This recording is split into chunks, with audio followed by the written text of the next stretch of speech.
N'oubliez pas, si vous aimez nos vidéos, de cliquer sur le pouce, de vous abonner et de cliquer sur la cloche pour être informé de nos prochaines vidéos. Aujourd'hui, comme nous sommes pour le deuxième office de ce mois, nous allons donc continuer à étudier les commandements de l'archange Gabriel. Et ceux-ci sont liés à des arcanas. Et donc aujourd'hui, je vais vous enseigner le 6e arcana de l'archange Gabriel et son commandement qui est « Tu ne regarderas pas ce que tu ne dois pas regarder de peur d'être possédé ». Donc je vais bien entendu vous transmettre toute la sagesse, toutes les explications sur ce commandement. Mais je vais d'abord vous montrer l'arcana que nous pratiquerons tout à l'heure ensemble. Cet arcana doit être fait avec un état d'esprit particulier qui nous dit « Je me libère de tout ce qui me sépare du monde de l'intelligence supérieure. » Je me libère de tout ce qui me sépare du monde de l'intelligence supérieure. Et donc l'arcana en question se fait de la façon suivante. Donc nous nous mettons d'abord dans la position du disciple et ensuite nous mettons notre main droite devant les yeux, notre main gauche au-dessus de la tête et nous revenons dans la position de départ avant de faire le mouvement dans le sens inverse, c'est-à-dire la main gauche devant les yeux, la main droite au-dessus de la tête et on revient dans la position de départ. Voilà cet arcana. Avant de le pratiquer ensemble, je vais vous transmettre les explications sur le 6e commandement de l'archange Gabriel. Nous avons donc les explications dans son psaume numéro 251 qui nous dit « Tu ne regarderas pas ce que tu ne dois pas regarder de peur d'être possédé. » Ce commandement est la suite du précédent qui dit à l'homme de ne pas chercher à acquérir ce qui ne lui est pas utile et qui ne lui appartient pas. Tu dois savoir qui tu es et ce que tu dois faire afin de ne pas regarder ce que tu ne dois pas regarder. Ce commandement parle de lui-même, il est clair. C'est un commandement pour un disciple, c'est-à-dire pour celui qui pratique la discipline dans le but de réaliser l'œuvre. Effectivement, ce n'est pas un commandement pour tout le monde. Cela ne s'adresse pas au monde de l'homme. Le monde de l'homme fait ce qu'il veut. Et nous ne le jugeons pas, c'est bien comme cela.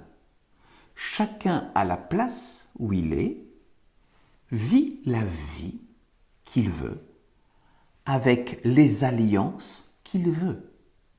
Et ça ne pose aucun problème. Le disciple sur le chemin qui veut aller vers Dieu et construire la maison de Dieu sur la terre peut être amené, s'il le souhaite, si c'est un vrai disciple, à suivre des commandements de vie. Et donc, c'est ce que nous cherchons à vous expliquer aujourd'hui. Donc, je le répète, cela s'adresse à des disciples et non pas au monde de l'homme. Nous ne jugeons personne et nous ne disons à personne comment il doit vivre. Chacun doit se déterminer dans son existence et choisir ce qu'il veut pour lui. C'est-à-dire, pour compléter, ce n'est pas une question de péché chez nous. Il n'y a pas de péché. C'est-à-dire que chacun fait la vie qu'il veut. Voilà.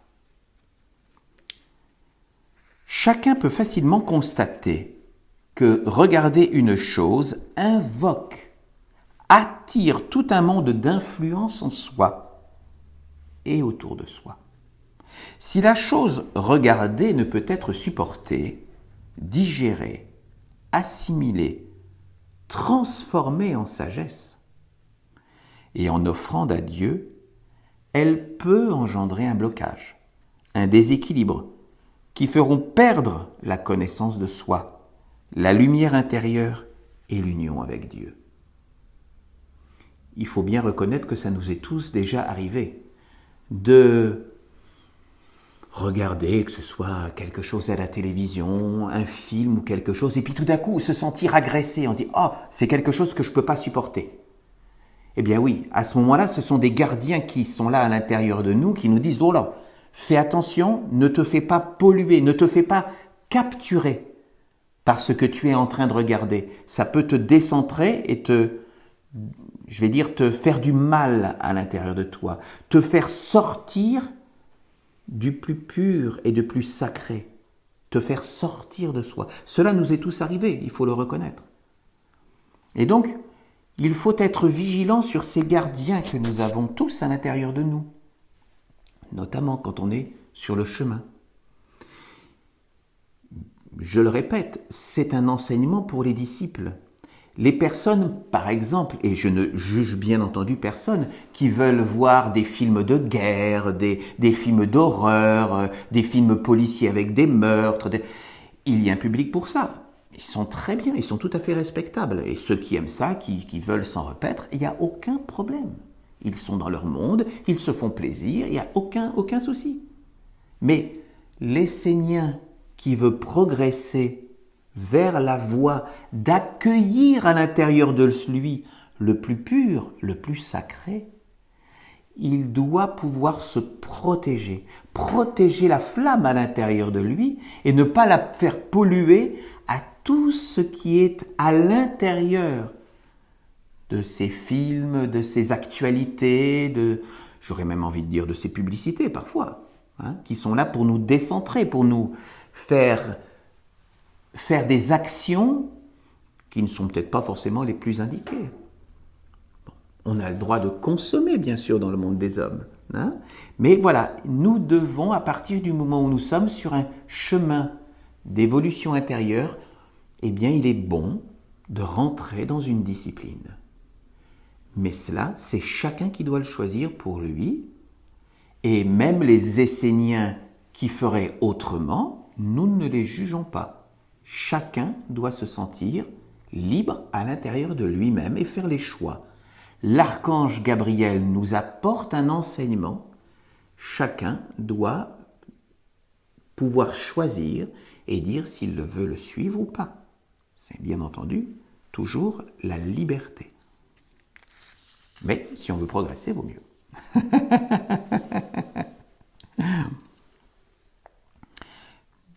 L'archange Gabriel nous dit « Nombreux sont celles et ceux qui ont perdu leur lumière intérieure à cause d'un regard, d'une vision mal contrôlée.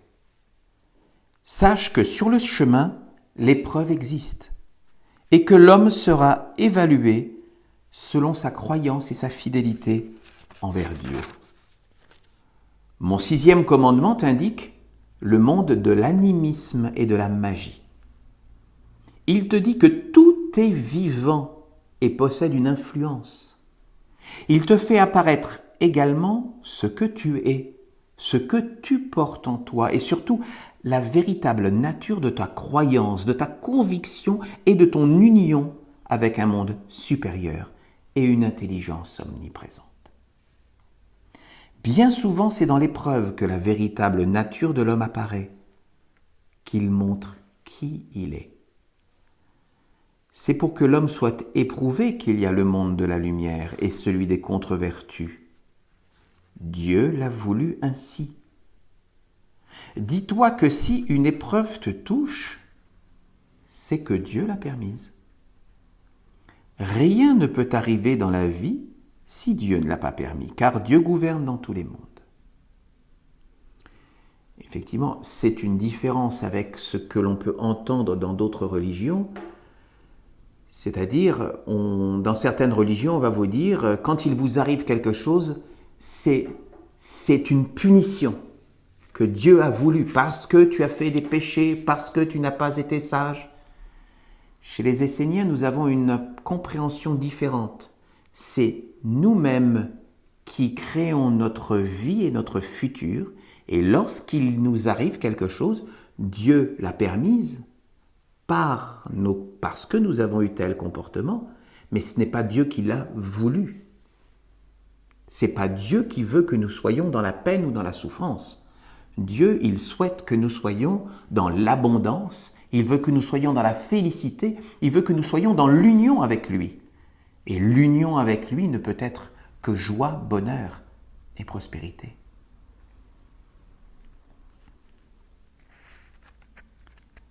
Au jour de l'épreuve, s'il n'est pas préparé, l'homme chute et se fait envahir par le monde des contre-vertus.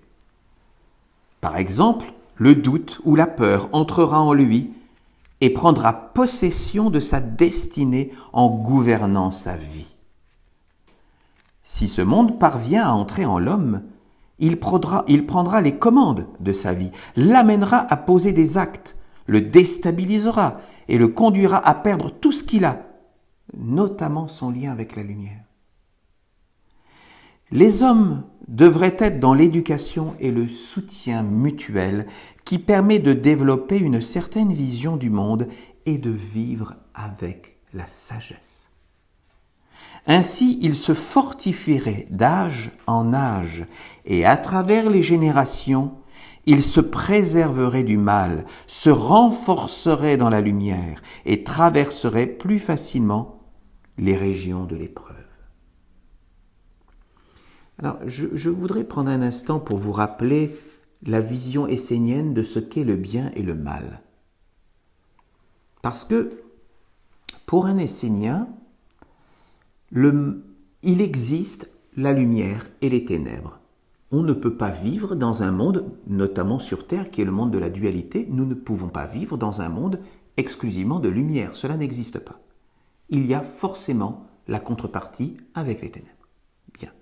Donc, les ténèbres sont une nécessité. Elles ne sont pas, on va dire, mal pour être mal. Elles sont nécessaires pour que la lumière existe. Mais, dans notre vie, nous devons, par notre discipline, par notre sagesse, nous devons faire à ce que ce que l'on va appeler les contre-vertus restent dans le non manifesté. C'est-à-dire, je vais prendre un exemple botanique. Nous avons des plantes que nous voulons pouvoir faire grandir. Par exemple, un rosier, on veut pouvoir le faire grandir, avoir de belles fleurs. Mais il y a certaines plantes que nous ne voulons pas forcément avoir dans notre jardin. Et donc, ces plantes-là auront des graines, parce que les graines, nous savons, elles vont partout dans la nature. Mais lorsqu'elles sont dans notre jardin, eh bien, nous allons faire ce qu'il faut pour qu'elles ne puissent pas éclore. Elles sont là comme une potentialité dans notre jardin, c'est-à-dire dans notre vie intérieure. Elles sont comme une potentialité, mais nous essayons, par notre pratique, par notre vie, par notre discipline, de lui donner le moins d'espace pour éclore et grandir. C'est un choix, c'est un travail intérieur que nous devons faire. Nous savons que nous ne sommes pas parfaits, c'est-à-dire qu'il peut nous arriver parfois de laisser arriver dans notre vie certaines contre-vertus. Pardon. Pour certaines personnes, ça va être la colère, pour d'autres personnes, ça va être la jalousie. Enfin, vous voyez, il existe plein de contre-vertus qui existent dans le monde des hommes. Je ne vais pas en faire l'apologie.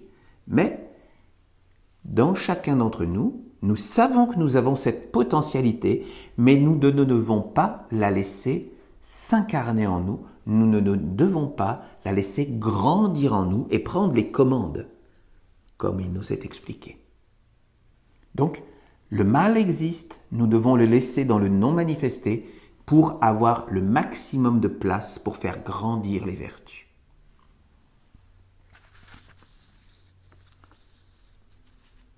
Si le doute entre en toi, il s'installera et grandira jusqu'à se constituer un corps et imposer son monde, sa vision. C'est pourquoi il ne faut pas le laisser entrer. Il y a des mondes avec lesquels il ne faut pas s'associer. Bien souvent, l'homme veut comprendre pourquoi il rencontre une épreuve. Le savoir est bon, mais l'homme doit savoir pourquoi il veut savoir. Qu'est-ce qui motive sa quête? Est-ce pour cheminer vers la sagesse, pour offrir son épreuve à Dieu?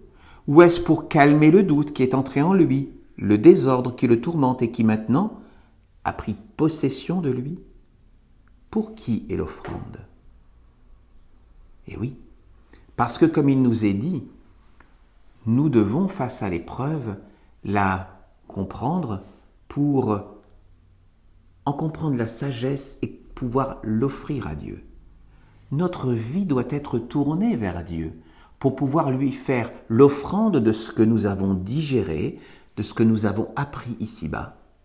Et lorsque nous rencontrons plein de choses dans la vie, nous devons pouvoir y trouver une sagesse. Mais si nous ne faisons pas cela, c'est bien souvent le monde du sombre que nous allons nourrir. C'est le monde de l'homme que nous allons gratifier et faire grandir en nous. Ce n'est pas forcément toujours négatif en soi. Nous devons vivre avec le monde des hommes. Mais il faut savoir trouver la sagesse en chaque chose pour pouvoir le tourner vers Dieu. L'offrande est le but ultime. C'est pourquoi il a été dit « Tu honoreras ton père et ta mère ». Mais pour qui est l'offrande? Savoir cela est le fondement de tout savoir authentique.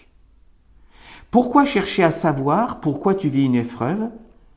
Car si tu la vis, c'est qu'elle a une raison d'être.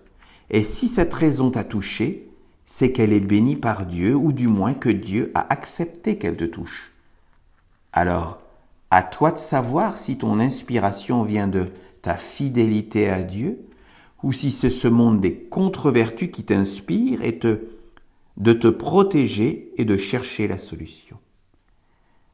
C'est là une dure épreuve, et rares sont les hommes qui parviennent à la traverser. Rares sont les hommes qui parviennent à élever leurs pensées et leur entendement jusqu'à cette subtilité des mondes.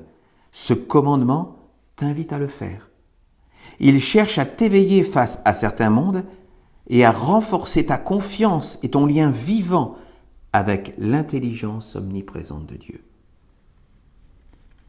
Il y a vraiment des mondes qu'il ne faut pas regarder, sinon l'homme non entraîné sera attiré par le vide et tombera dans l'abîme. C'est-à-dire que certaines choses peuvent être regardées par le sage. Le sage, lui, va trouver la sagesse de ce qu'il va voir dans le monde des hommes. Il va pouvoir donc le transformer à l'intérieur de soi parce qu'il est solide, il a une formation. Mais celui qui débute sur le chemin de l'éveil, bien souvent pourra être déstabilisé par ce qu'il va regarder et il va être attrapé par le doute qui va le ronger et qui va l'éloigner ensuite du précieux à l'intérieur de lui.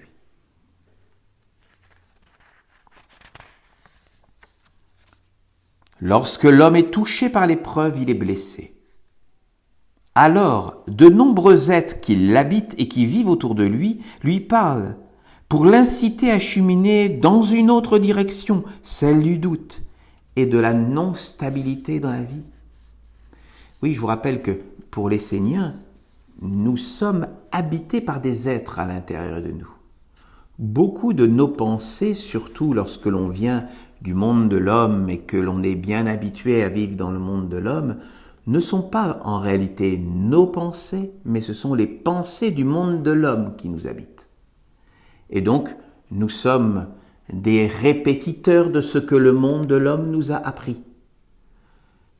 Lorsque l'on a acquis une certaine expérience, des travaux magiques, quand on a une alliance avec les mondes divins, nous savons faire la part des choses, avoir le discernement de ce qui nous vient du monde de l'homme, qu'il faut savoir respecter, mais laisser dans le monde des hommes, de ce qui nous vient du plus profond de nous, de notre lien avec Dieu, avec notre ange.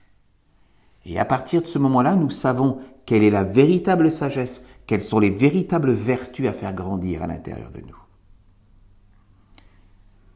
Lorsque l'on n'est pas encore bien habitué, eh bien, nous sommes énormément habités par le monde de l'homme, par tous ces esprits, par toutes ces intelligences qui sont là.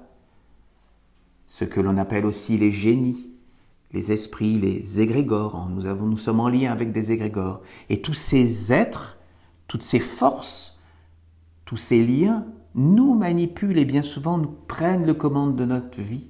Oui. Voilà, donc il est important de pouvoir avoir ce discernement et pouvoir avoir cette force à l'intérieur de soi, cette stabilité, pour ne pas se laisser justement déstabiliser et tomber dans le doute.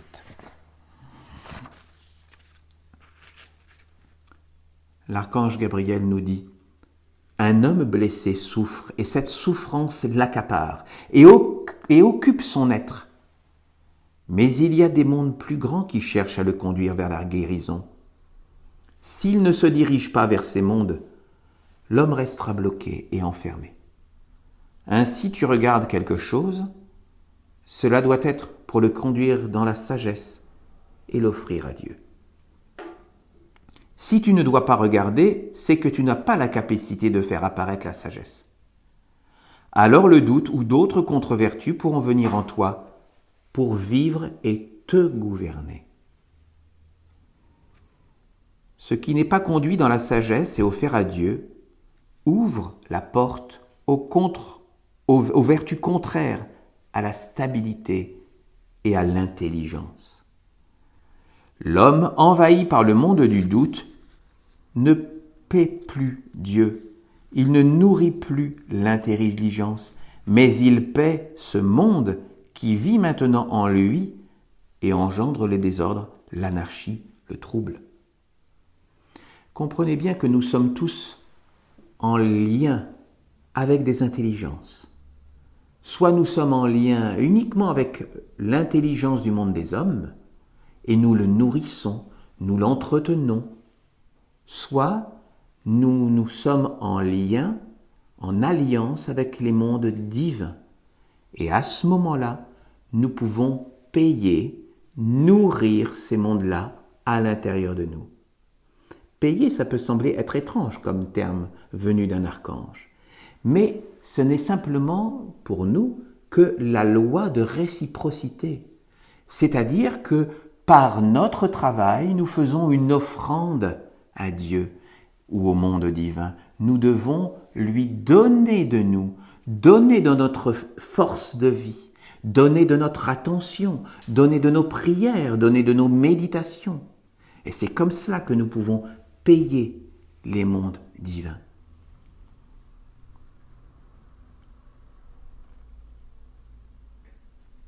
L'homme pris par le doute est privé de la terre de ses ancêtres, du don de Dieu, et il perd ainsi la confiance en lui et en tout. Il s'en remet alors au néant pour gouverner sa vie, car il ne croit plus aux vertus angéliques, ni à la providence, ni à la sagesse, ni à l'intelligence supérieure, qui font que tout est juste et parfait. Celui qui ouvre cette porte et se fait envahir aura du mal à se libérer par la suite, et bien souvent il devra subir toute sa vie la présence de l'intrus. C'est pourquoi vous devez vous préparer, vous éduquer et vous renforcer par le soutien mutuel. Si le doute a ouvert la porte, il est rare qu'il sorte et la referme. Le doute, comme la peur, sont des êtres puissants. Ils sont omniprésents et connaissent parfaitement les faiblesses de l'homme dans leurs moindres manifestations. C'est pourquoi, en tant que nation essénienne, que peuple de prêtres et de prêtresses dédiés à Dieu, vous devez vous protéger, vous éduquer et connaître vos faiblesses. Ne pas regarder est une force, une détermination, une sagesse, une compréhension. Il y a des choses qu'il faut regarder et d'autres non. Il faut regarder ce qui peut faire grandir la lumière, la sagesse, et parfois il faut accepter l'épreuve, être patient, demeurer stable. Rappelle-toi, ce qui te fait perdre ta stabilité n'est pas bon. L'édifice de ta vie doit être posé sur des fondations solides qui t'offrent une stabilité sans faille, capable d'assimiler tous les chocs.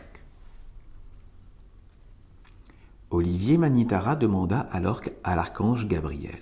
« Père Gabriel, quand une épreuve nous touche, bien souvent nous sommes déboussolés, nous ne sommes pas au meilleur de nous-mêmes. Alors, comment faire pour ne pas chercher à savoir, pour ne pas essayer de comprendre et demeurer dans le point de vue de Dieu et la confiance en lui ?»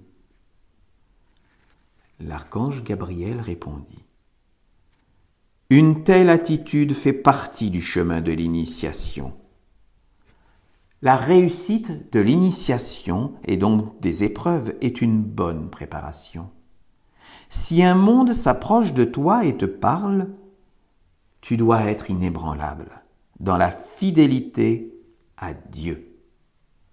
Peu importe par quoi tu es touché, tu dois demeurer stable et le doute ne doit jamais devenir le bouclier entre toi et Dieu. Si Dieu veut te toucher, il doit pouvoir le faire même à travers une épreuve et tu ne dois pas l'en empêcher.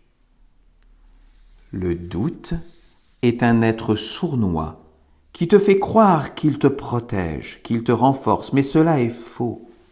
Il t'affaiblit et te vole. Il s'insinue doucement sans faire de bruit et finit par déstabiliser tout ton monde.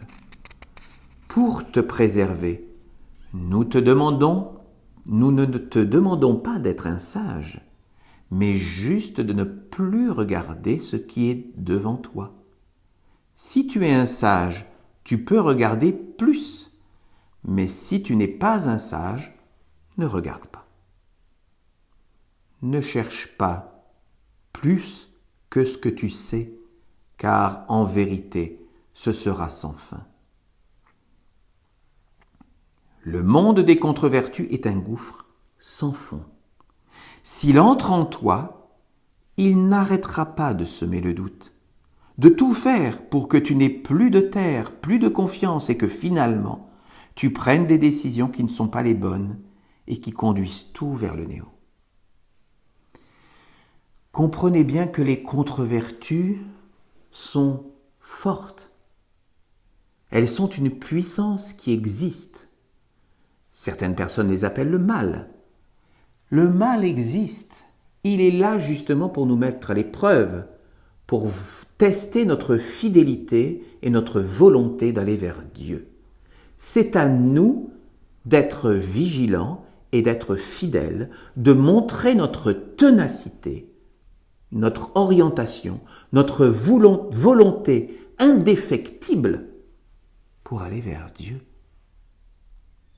Chacun de nous doit être le maître de sa vie et ne doit pas se laisser importuner par des contre-vertus qui, elles veulent rentrer. Je vais prendre une autre analogie. Lorsque nous avons une plaie, si nous ne la soignons pas, si nous ne la désinfectons pas, nous savons que les bactéries seront là pour rentrer et infecter notre corps et prendre toute la place. C'est à nous d'avoir un système immunitaire fort pour ne pas nous laisser envahir par les bactéries avec lesquelles nous avons le droit de vivre. Les bactéries ne sont pas mauvaises en soi. C'est à nous de savoir nous en protéger.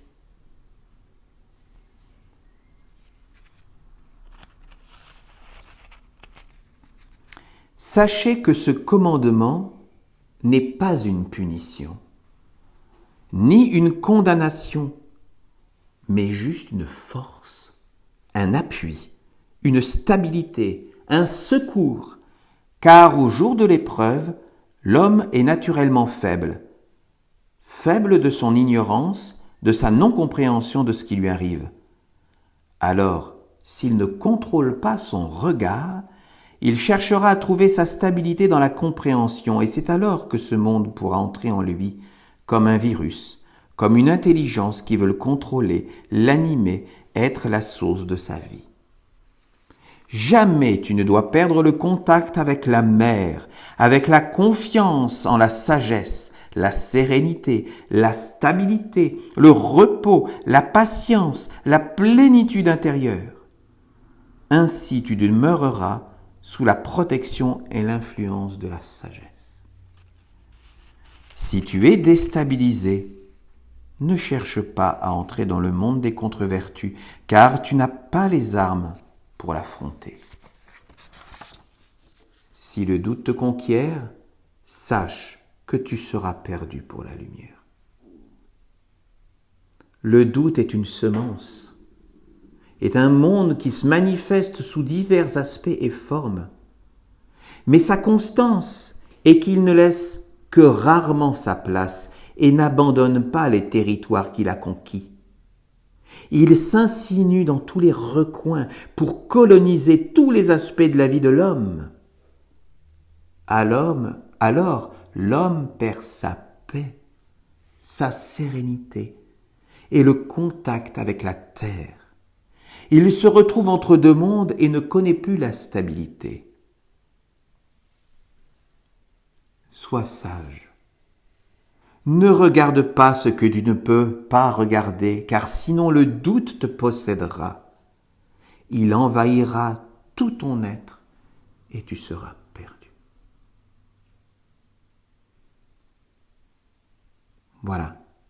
Voilà l'enseignement de l'archange Gabriel. Un enseignement que nous devons pouvoir mettre en pratique dans notre vie pour ceux qui se destinent à marcher sur le chemin de la lumière, à accueillir en eux les vertus divines qui leur permettent de construire un autre monde sur la terre. Nous pouvons vivre dans le monde des hommes, mais nous devons nous protéger de ce qui veut nous envahir pour nous déstabiliser, pour nous décentrer, et de ce qui veut accaparer notre vie et prendre les commandes de notre corps pour le précipiter dans le monde de l'homme, le monde de la chute. Voilà. Je vous remercie de votre attention et maintenant, je vais vous inviter à vous lever pour pratiquer le 6e arcana de l'archange Gabriel. Et je vous rappelle donc l'état d'esprit que nous devons avoir, c'est de penser que nous devons nous libérer de ce qui nous sépare du monde de l'intelligence supérieure.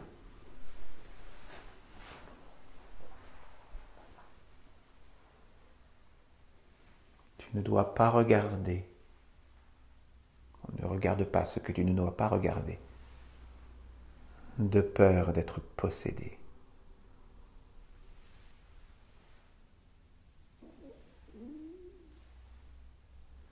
Ne regarde pas ce que tu ne dois pas regarder,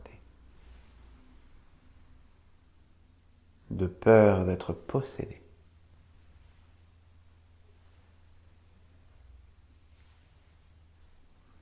Ne regarde pas ce que tu ne dois pas regarder, de peur d'être possédé.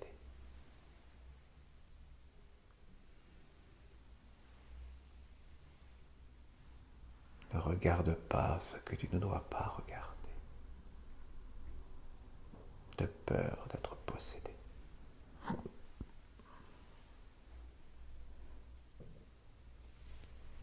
Ne regarde pas ce que tu ne dois pas regarder, de peur d'être possédé.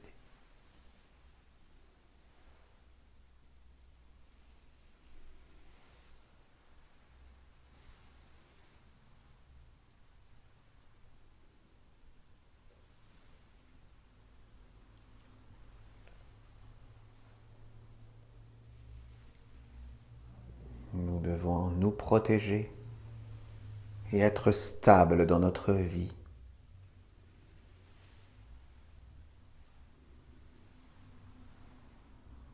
Nous devons nous préserver des contre-vertus qui veulent nous envahir.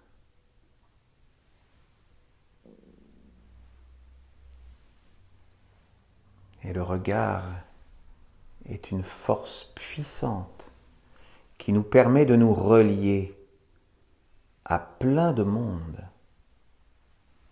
Le monde des vertus et le monde des contre-vertus.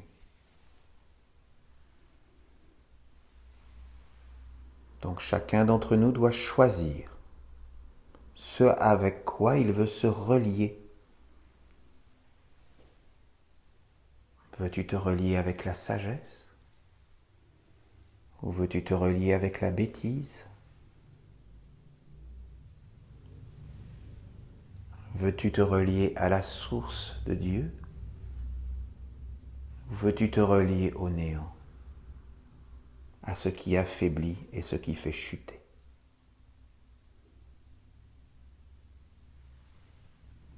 Dieu nous a donné le libre arbitre.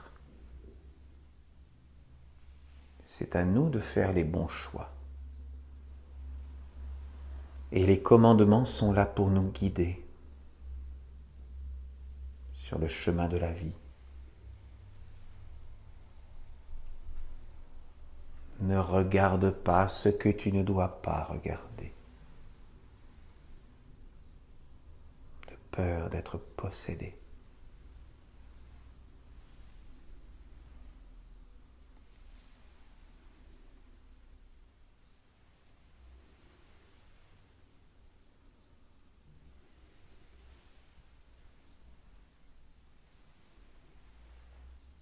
Ne regarde pas ce que tu ne dois pas regarder, de peur d'être possédé.